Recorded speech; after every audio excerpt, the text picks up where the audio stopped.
Bonjour à toutes et à tous, bienvenue, c'est Smart Impact, l'émission des entreprises à impact positif. Et voici notre sommaire du jour. Mon invité, c'est Nicolas Machard, le cofondateur de PourDeBon.com, place de marché de produits frais et d'épicerie fine, qui publie son baromètre de la consommation en circuit court, l'achat en direct chez le producteur en légère baisse, vous verrez. Notre débat, il portera sur les inégalités de genre en entreprise, comment les combattre, comment pousser les jeunes femmes, notamment vers les métiers scientifiques et informatiques. Réponse tout à l'heure. Et puis dans notre rubrique Startup, vous découvrirez All Colibri qui propose aux entreprises d'offrir à leurs clients et à leurs salariés de participer à des bonnes actions un peu partout sur la planète. 3 thèmes, 30 minutes pour les développer. C'est parti.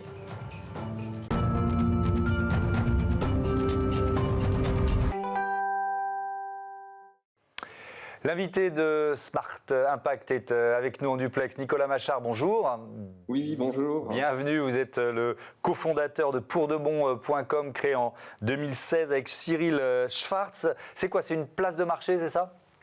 Effectivement, nous sommes la plus grande place du marché en France, avec plus de 800 producteurs référencés, ce qui représente plus de 33 000 produits frais.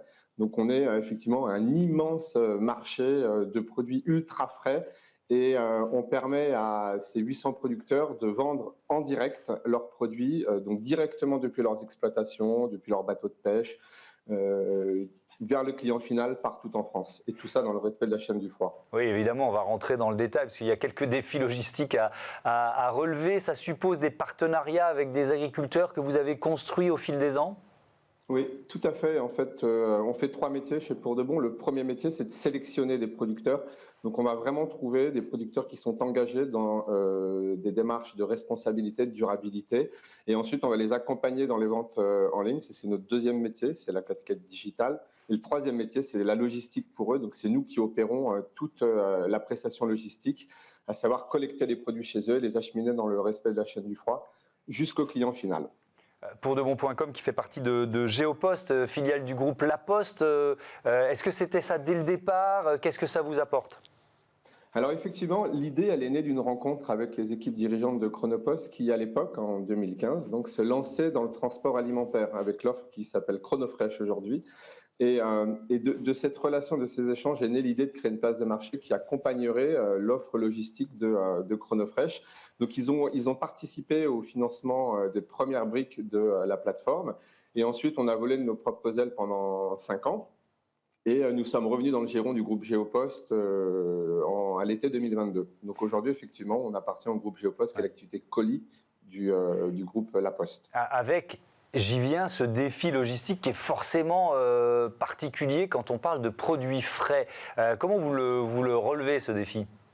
Alors, on le relève justement grâce à notre prestataire ChronoFresh et une proximité qu'on a développée avec les équipes de ChronoFresh depuis 8 ans maintenant. Simplement, en fait, ChronoFresh a cette capacité en fait à aller collecter des produits avec des camionnettes qui sont soit équipées de glacières frigorifiques avec des plaques techniques et des puces RFID qui permettent de suivre l'acheminement du colis et l'évolution de sa courbe de température. Ou parfois, ça peut être des camions bi- ou tri-température, parce qu'on fait aussi du surgelé, qui vont collecter les produits, les acheminer en agence ChronoFresh, les stocker dans des entrepôts en frais. Donc tout ça, c'est suivi en température avec une cellule de supervision. Et ensuite, c'est acheminé jusqu'au client final, mais grâce au réseau Chronopost. Donc on est en même temps sur une prestation d'expressiste. On collecte des produits et on les livre au client final en moins de 24 heures dans 95% des cas. Oui, avec évidemment cette chaîne du froid à respecter et une responsabilité sanitaire. C'est aussi ça ce que vous portez sur les épaules. Ah, exactement, on le porte conjointement avec notre prestataire logistique, donc avec ChronoFresh.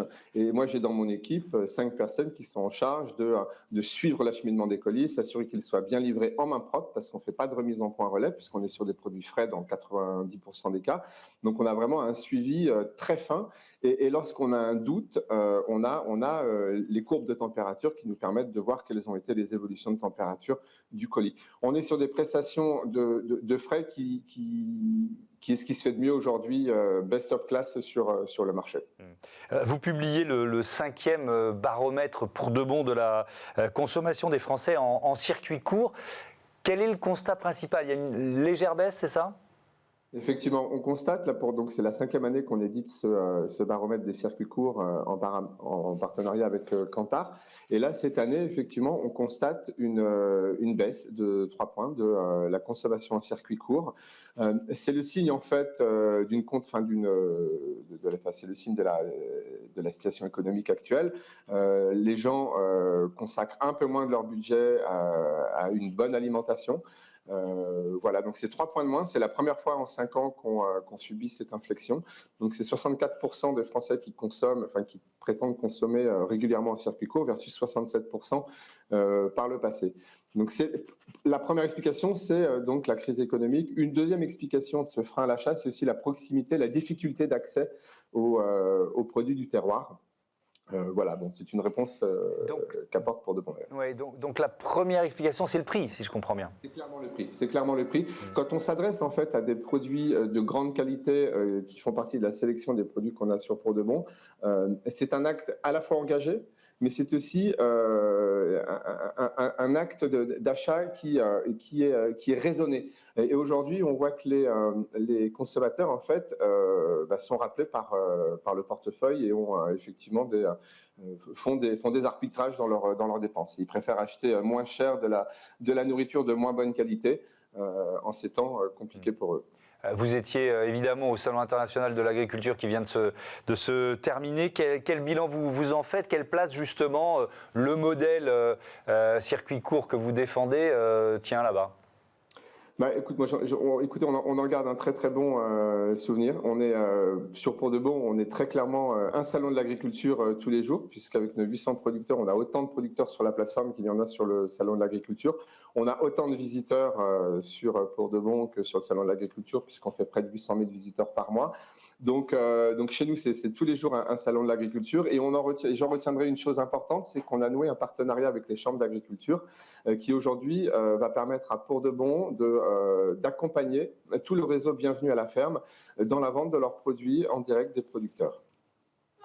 Pendant ce salon de l'agriculture, il y a eu ce label, L'amour est tout prêt, créé par Karine Le Marchand, avec plusieurs grands groupes de distribution pour aider les petits producteurs à trouver leur place, notamment sur les rayons des supermarchés. Comment vous accueillez cette initiative ?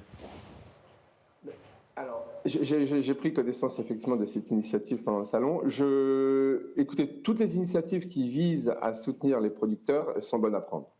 La démarche de Madame Le Marchand, au travers de ce logo, me semble un peu particulière parce que le logo, en fait, sa marque n'est ni plus ni moins que le nom de son livre. Donc, je trouve étonnant qu'elle ait pris cette démarche-là d'utiliser ce nom. Mais au-delà de ça, voilà, tout ce qui vise à soutenir le tissu agricole français est bon à prendre.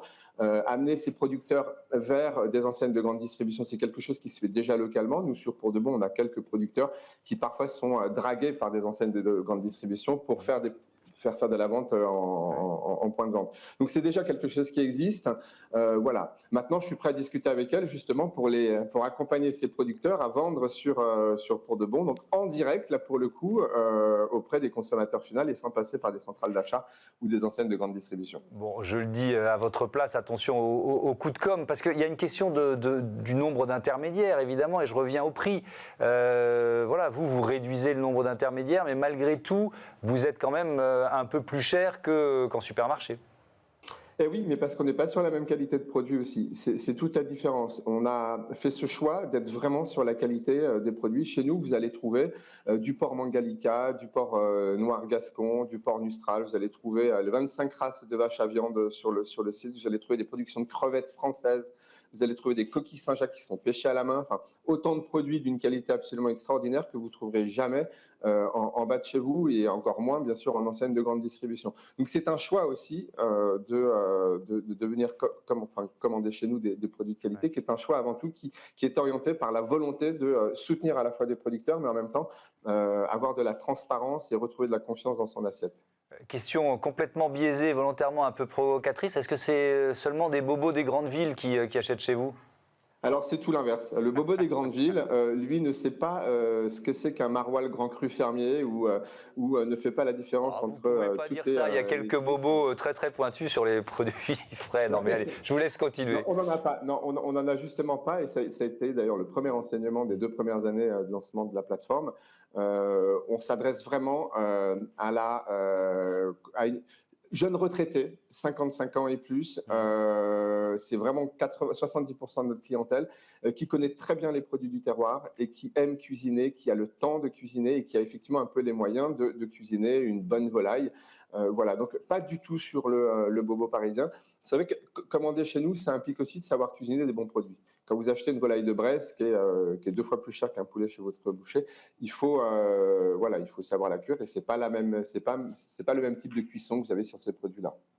Merci beaucoup Nicolas Machard et à bientôt sur Be Smart for Change. On passe tout de suite à notre débat, les inégalités de genre. On la vie dure.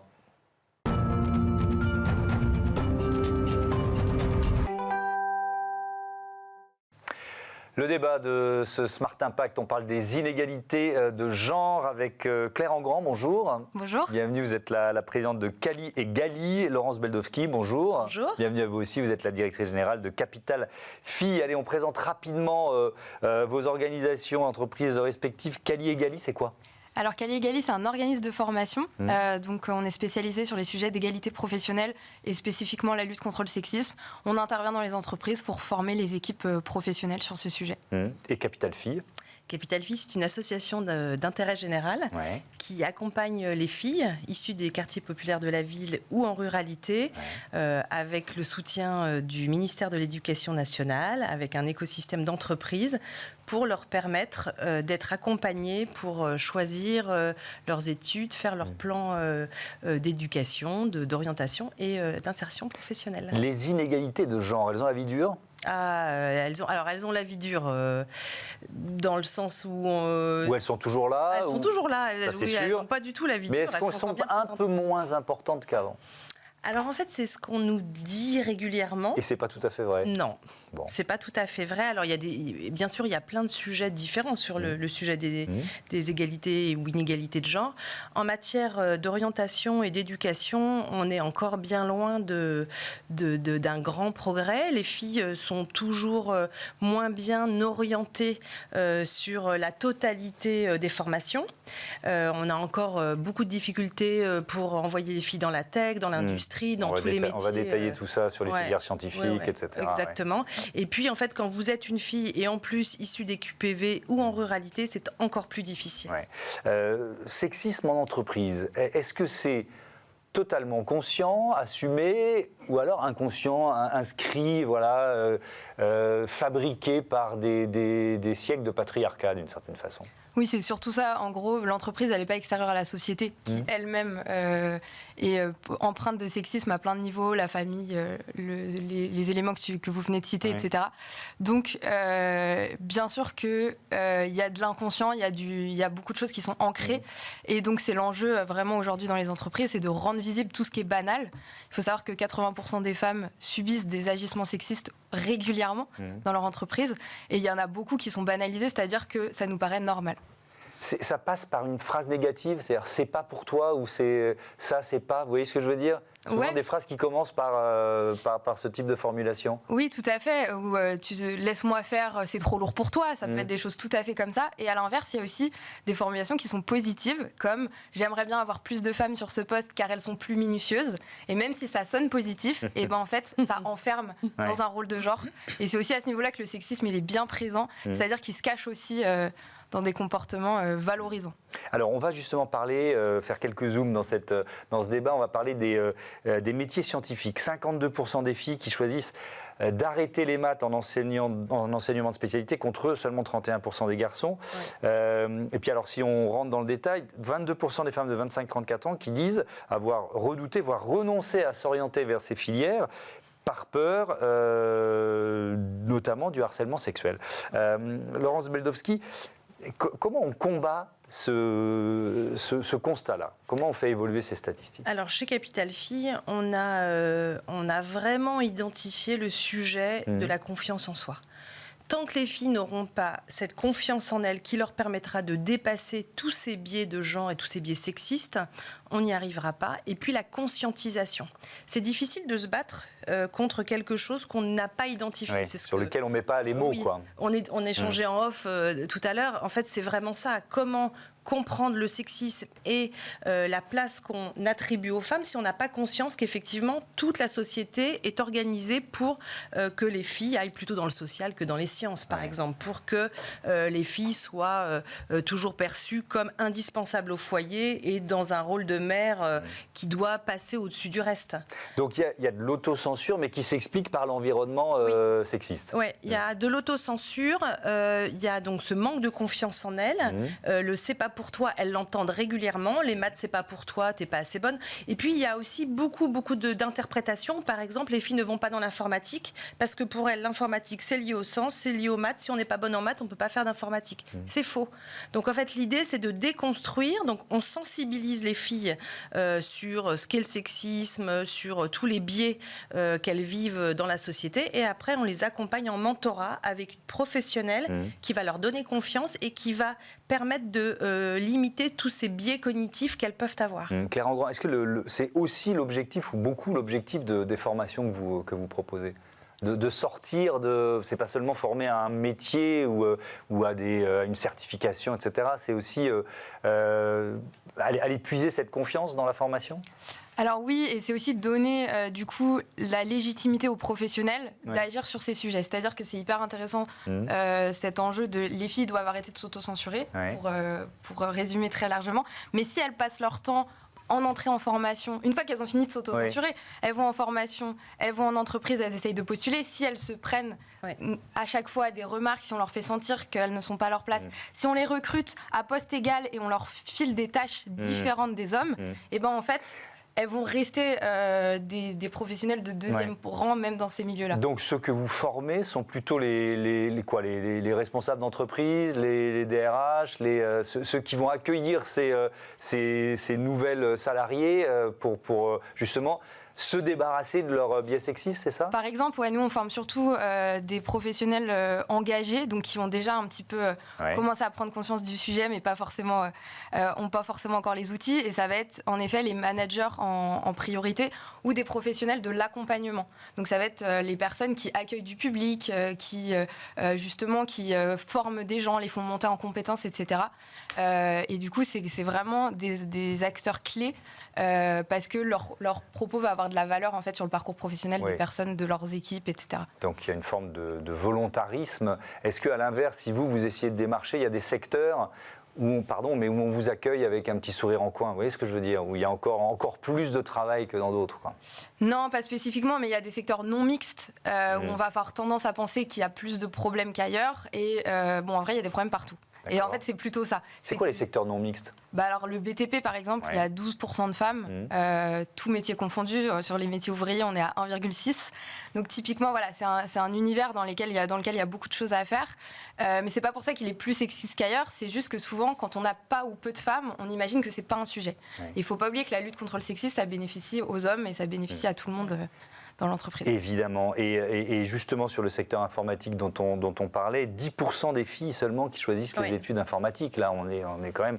il n'y a pas plus de raison de ne pas choisir l'informatique que le BTP, mais c'est quand même surréaliste. Donc, vous dites quoi ? Vous dites que c'est un manque d'information au départ, souvent ? En fait, on identifie clairement qu'on ne donne pas le goût des matières scientifiques, de l'informatique, de tout ce qui rejoint la tech, dès le plus jeune âge aux filles. En fait, c'est vraiment un sujet d'éducation qui s'identifie dès le primaire, même voire dès la maternelle. Et en fait, on constate que, par exemple, les filles qui sont en école d'ingénieur, quand vous les interrogez, elles ont des familles qui les ont tout de suite mises en éveil sur des problèmes, sur des sujets scientifiques, sur de l'informatique. Mais quand on n'a pas cet accompagnement, l'enseignement et l'éducation dès le plus jeune âge ne joue pas ce rôle de donner le goût aux filles de tous ces sujets de la tech et des sciences, parce que on a conditionné notre société avec des filles qui ne répondent pas, qui n'ont pas les qualités ou les compétences pour aller dans ces métiers, ce qui est complètement faux. Oui, il y a quand même toujours une première, parce qu'on fait peser beaucoup de poids sur l'éducation nationale, mais il y a toujours une première responsabilité qui est celle des parents. Oui. C'est-à-dire, nous, parents, disons à nos enfants, ben oui, toutes les filières sont pour toi, à nos filles, ne t'interdis rien. Il y a déjà ce premier biais à contrer, quoi. Oui, mais encore faut-il en être conscient ou consciente. Vous voyez, c'est-à-dire que c'est ce que vous disiez en introduction, on a un système patriarcal qui est tellement ancré dans la société depuis toujours. On est dans une phase évidemment où les choses avancent et on déconstruit et on essaie de comprendre d'où ça vient. Mais au sein d'une famille, la plus informée qu'elle soit, on peut avoir tendance à répéter ce système. Et même au sein des professeurs. On a une fille là qu'on accompagne dans un lycée. Sa professeure de maths lui a dit « Non, mais va pas dans les métiers de la banque, t'es pas assez bonne en mathématiques. » Quel rapport en fait ? Aucun. Donc on a ces biais-là qui disent que certains secteurs sont encore réservés aujourd'hui aux garçons, alors que pas du tout. Donc nous, on travaille vraiment sur ce sujet en one-to-one ou vraiment en collectif pour leur dire tout aujourd'hui est possible. Et l'action que vous menez dans les entreprises, elle est essentielle parce que nous, on aura beau accompagner les filles toute la période du lycée et dans les études supérieures, si quand elles arrivent, elles se retrouvent de nouveau dans une société ou dans une entreprise qui ne les accompagne pas sur cette ouverture, ben, le travail, il restera. Alors, elles auront pris confiance, elles auront pris conscience, donc elles auront pris confiance en elles et conscience, mais elles seront plus amenées à se battre pour passer ces limites. Mais si les portes des entreprises ne s'ouvrent pas, ben, les choses n'évolueront pas. Oui. Alors, ce sont des thèmes dont on parle ici toute l'année. Il se trouve que on est autour de cette journée internationale du droit des femmes. Est-ce qu'il y a des entreprises, vous voyez faire peut-être, partant d'un bon sentiment, mais des erreurs majeures à cette occasion du 8 mars là? Oui, complètement.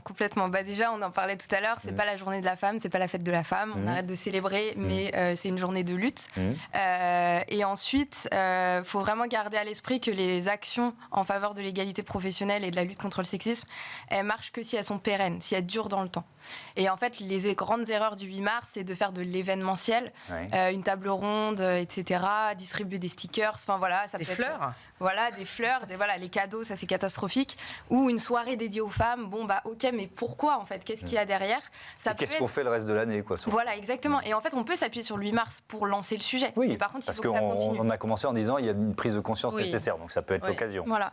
Et une des grandes erreurs que moi je trouve assez grave, c'est qu'on a tendance à inviter des femmes rôle modèles, influenceuses, etc., leur demander d'intervenir gratuitement dans son entreprise. Voilà. Et du coup, ça perpétue aussi ce truc du travail des femmes qui est sous-valorisé, etc. Et voilà, donc si vous faites venir des influenceuses féministes, payez-les. C'est ça, notre dernier message, et j'aime beaucoup ce message. Merci beaucoup à toutes les deux et à bientôt sur Be Smart for Change. On passe tout de suite à notre rubrique consacrée aux startups.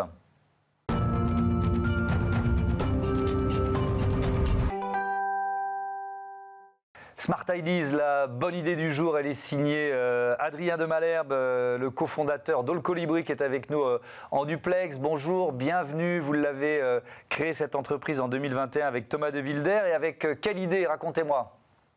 Bonjour, oui tout à fait, avec mon associé Thomas de Wilder.